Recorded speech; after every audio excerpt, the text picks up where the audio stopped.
नमस्कार दोस्तों, आज बात करते हैं एक इम्पोर्टेंट टॉपिक पर और वो टॉपिक ये है कि चीन के विदेश मंत्री वांग यी 18 से 20 अगस्त तक भारत की यात्रा पर रहेंगे और इस यात्रा का महत्व इस कारण और बढ़ जाता है कि रूस का ऑयल खरीदने के कारण भारत पर ऑलरेडी टैरिफ ट्रंप लगा चुके हैं। पुतिन और ट्रंप की वार्ता अलास्का में विफल हो चुकी है और अब रूस से तेल खरीदने के कारण चीन पर भी भविष्य में टैरिफ लगाए जाने की संभावना है। तो इस बैकग्राउंड में वांग यी की भारत यात्रा बहुत इम्पोर्टेंट है। कई मायनों से इसको कई अर्थों में देखा जा रहा है।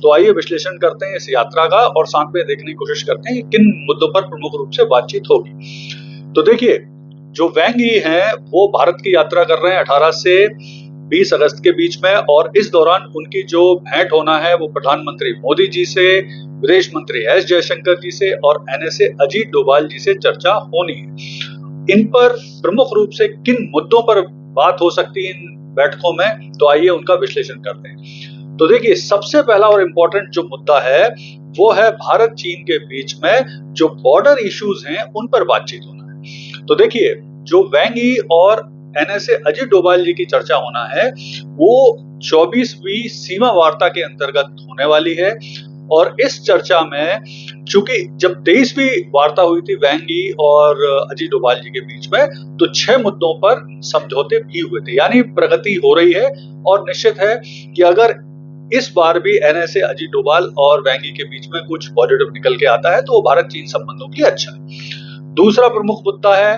भारत चीन के बीच में सीमा व्यापार को आरंभ करना, लैंड बॉर्डर से व्यापार को आरंभ करने के मुद्दों पर भी चर्चा होने की संभावना है। तीसरा प्रमुख मुद्दा क्या है?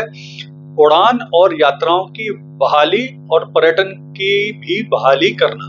देखिए, कोविड के समय से भारत ने चीन में सीधी हवाई उड़ानों पर प्रतिबंध लगा दिया था, जिसको भी अब खोला जाना है, खोलने पर चर्चा हो रही है।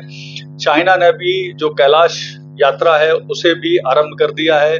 इसके साथ साथ भारत ने भी जो चीनी नागरिकों के ऊपर वीजा संबंधी कुछ रिस्ट्रिक्शन लगाए थे उसे भी अब खत्म किया जा रहा है। तो इन मुद्दों पर भी चर्चा होना है। इसके अलावा जो आर्थिक विषय हैं कुछ, उन पर भी चर्चा होना है। वो आर्थिक विषय कौन से हैं? तो प्रमुख रूप से जो रेयर अर्थ मैग्नेट हैं उनको भारत को कैसे देगा चीन, फर्टिलाइजर कैसे हम ले सकते हैं चाइना से, इसके अलावा जो फार्मास्यूटिकल है वो हम कैसे प्राप्त कर सकते हैं, एपीटी फार्मास्यूटिकल का वो हम कैसे प्राप्त कर सकते हैं, इन मुद्दों पर भी चर्चा होना है। फिर इसके बाद एक और इम्पोर्टेंट विषय है उनकी यात्रा का, वो ये है कि इस माह 31 अगस्त से लेकर 1 सितंबर के बीच में जो चाइना का शहर है तियानजिन, वहां पर एससीओ यानी शंघाई कॉर्पोरेशन ऑर्गेनाइजेशन की मीटिंग होना है जिसमें 20 देश के नेताओं को आना है और जिसमें प्रधानमंत्री मोदी जी भी भाग लेंगे।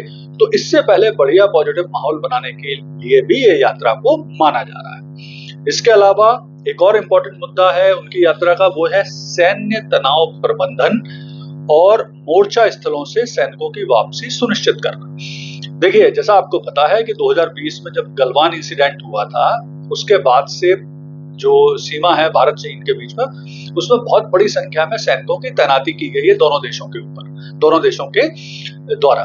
तो अब उससे भी सैनिकों की वापसी करना एक योजनाबद्ध तरीके से, जिससे जो सीमा पर टेंशन है वो कम किया जा सके, ये भी एक प्रमुख मुद्दा है उनकी यात्रा।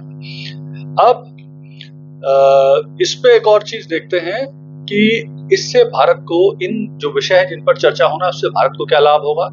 तो देखिए, मान के चलिए जो भारत और चीन के बीच में एक प्रमुख मुद्दा है सीमा विवाद, अगर वो सॉल्व होता है तो निश्चित तौर पर भारत और चीन के संबंध बेहतर होने की दिशा में आगे बढ़ेंगे। इसके अलावा इस तरह की जो चर्चाएं होती हैं इससे राजनीतिक तौर पर भी एक दूसरे देश के बीच में विश्वास बढ़ता है, तो भारत चीन के बीच में विश्वास थोड़ा सा बढ़ेगा।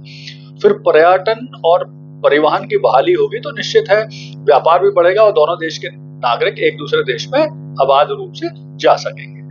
फिर तकनीकी सहयोग और व्यापार बढ़ेगा जिससे दोनों देशों को लाभ होगा। तो ये तो सीधे सीधे अगर मुद्दे हैं जिनको हम कहें, लेकिन अगर वास्तविक रूप से बात की जाए तो जो बैकग्राउंड है इन दोनों, जिस पर चीन पे भी भविष्य में रूस का ऑयल खरीदने को लेकर टैरिफ लगने की संभावना है, इस कारण भी भारत के साथ चीन अपने संबंध बेहतर करने की कोशिश कर रहा है। भारत, रूस और चाइना मिलकर RIC ट्राइका को भी फिर से बहाल करने और बनाने की कोशिश कर रहे हैं। लेकिन अगर इन मुद्दों को हम अलग दृष्टि से देखें तो यह है कि भारत को चाइना के साथ बहुत सोच समझ के, फूंक फूंक के कदम रख के आगे बढ़ना चाहिए, क्योंकि पास्ट में, और चीन इस तरह का देश है कि जो पास्ट में कई बार भारत के साथ बुरा कर चुका है, धोखा दे चुका है। तो भारत को प्रत्येक मुद्दे पर बहुत सोच समझ के आगे बढ़ना चाहिए। धन्यवाद।